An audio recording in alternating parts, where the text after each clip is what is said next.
ያብደት አሁንም አልተሻሻለም ባይዘው ሶማሊያ አካባቢ እንቅስቃሴ ያላሉ ሸኔ በዚህ በኩል ታያሉ ፋኖ በዚህ አካባቢ ጋሸና አካባቢ ታያሉ ወዘተ ስለዚህ መንግስት መውደቂያ ደርሷል የሚለው ትንታኔ አሁንም አለ እኔ ልጅ ሆኜ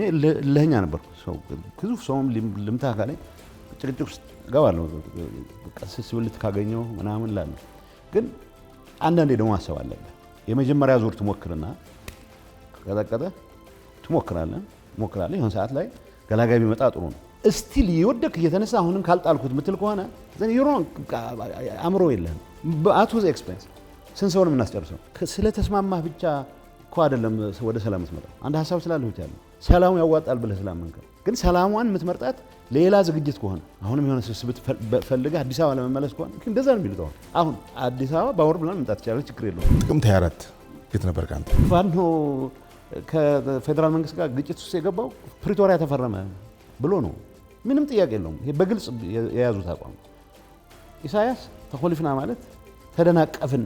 የያዝነው ፕሮጀክት ቲፒኤልኤፍን ለማዳን ሲአይኤ ያመጣው ፕሮጀክት ነው አብይም የዛ መሳሪያ ሆነ ስለዚህ እነዚህ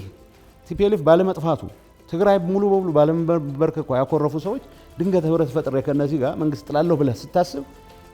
this is the height of stupidity ጠቅላይ ሚኒስትሩ ሬድዋንን ልኮት ነበር ብቻ ሳይሆን ነጋሪዎች ከመጡ ምን ለምን አትጠይቋቸው ተነጋግረን አንድ ቃል አስተዋውሳለሁ ሞዴስ ቪቨንዲ ምፈልግ ነው እያለ ያለው ጠቅላይ ሚኒስትሩ አብረን የምንኖርበት ከነልዩነቶቻችን የሆነ መንገድ እንፍጠር ነጋሪዎች እኛ ያው ስራ አስፈጻሚ የቲፒኤልኤፍ እንዴት እንደጮኸ ራሳቸው ሊመሰክሩ ይችላሉ ማን ናችሁ እናንተ እንትን የምትሉ ስለዚህ መንግስት እንጥላለን የሚል ሂብሪስ ጠቅላይ ሚኒስትሩ የሰጠው መልእክት ነው የሚለው የኤርትራ መንግስት ኢንቴንሽን ክሊር ነው ግጭት ውስጥ ከገባን አድቫንቴጅ ይወስዳል ላስቆመው አልችልም ስለዚህ ያለን ልዩነታችንን አብረን ብንሰራ ነው የሚያዋጣው ብሎ ጠቅላይ ሚኒስትሩ የሰጠለከለ ሁላችንንም አግኝተዋል እኔ ጋር እንደ 10 ቀን ቆይቶ ነው የተመለሰው ግን የተቀበለው ሰው አልነበር ትክክለኛ ግምገማ ነበር ግምገማ ትክክለኛ ግምገማ ነው ምን እኮ ኦብቪየስ እኮ ነው አንተ በጠቀስከው እኔም ባለው መረጃ መሰረት መንግስት ያ ጦርነት እንዳይጀምር በጣም ጥረት አድርጓል ስፔሻሊ ፕራይም ሚኒስትሩ መንግስት በአጠቃላይ ይሄ ሆኖ ያለ ግን የጦርነቱን ኢፌክት ዴሊብሬት ሲስተማቲክ ፕሮሴክሽን ነው እሱስ ጄኖሳይድ ነው ብሎ ዲፋይን ማድረግ እንዴት ይሆናል ብሎ የሚወጉት ሰዎች አሉ ስፔሻሊ ከሰኔ በኋላ መንግስት ጥሎ በወጣበት ተከትሎ ቲፒኤልኤፍ የብዙ ጥቃት መንስኤ ራሱ ሆኖ ሳለ ሲስተማቲክ ፕሮሴክሽን ነው እሱስ ጄኖሳይድ ነው ብሎ መደምደም አያስኬድም ብሎ የሚወጉት ሰዎች አሉ ሲሪየስሊ በዚህ አርጉመንት የኔ ጓዶች አንድም ፊቸር ማየት አይችሉም ፓስት ነው የሚጠነቁሉት የሚል ነው የጻፍኩት አለ ኦልሞስት እኔ ወደ 1000 አካባቢ ፔጅ አለኝ ስለ ትግራይ ናሽናሊዝም የሚያወራው ውሸት ነው ዲቃላ ናሽናሊዝም ነው አልኩ ሰፈር ሲቆጥር ይውላል ስለዛ ጥናት ግን ብዙ አልተወራም እኮ እንዲወራ ስላልፈለጉ እኔ ቆጣው እና አሁን ለምሳሌ ዶክመንቱን ይዞ ስለወጣው ኮፒ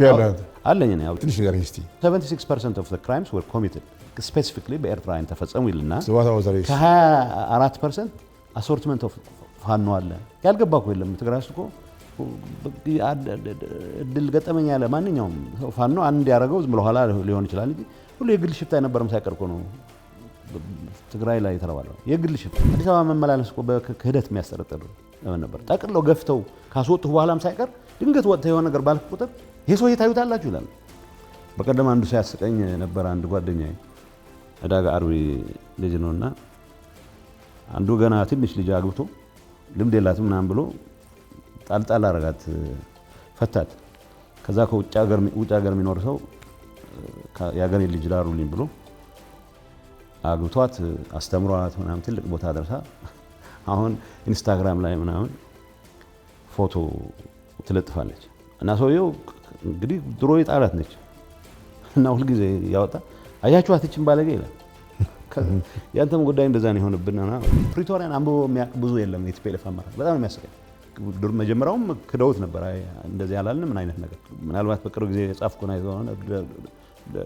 ደብረጽዮን በቃ ላስት ሚኒት በቃ ልንጠፋ ነው አንድ ነገር ካላረክ ነበር የሚለኝ ተመልሶ ትንሽ ትንፋሽ ሲያገኝ ካዳችሁና ጌታቸው እንዴት ህሊናውን ነፃ ማድረግ አቃተው በዚህ ደረጃ የእንጀራ ምንጭ ሆኗል ተፈናቃይ አሁን ተፈናቃይ ሆስቴጅ ተይዞ ኖባዲ ሻዕቢያ ቲፒኤልኤፍ ፋኖ በምን ስሌት ነው አንድ ምትሆነው ኤግዛክትሊ የሚያግባባህ ነገር በቃ አብይን ከጣል ነው ችግር የለውም ከዛ በኋላ ይታያል ነው ይሆነው እኔ አሁን በሚያባንነኝ ነገር ማለት ነው እንደማይሳካ ቃለው ግን እሱ አይደለም የሚያባንነኝ በዚህ ኢሉዥን ምክንያት ትንሽም ቢሆን ጥይት ከተተኮሰ በዚህ ሬክለስነት ምክንያት ተጨማሪ ዋጋ የሚከፍል ወጣት ያለኝ መሆኑ ነው የሚያስጨንቀኝ አይደለም እንጂ በድሮ መንገድ እየየ ብሎ ምናምን ለነሱ ፕሮቴክሽን ሲባል ሰው ይሞታል። እሱን አልጠበቅም። ነቅቷል።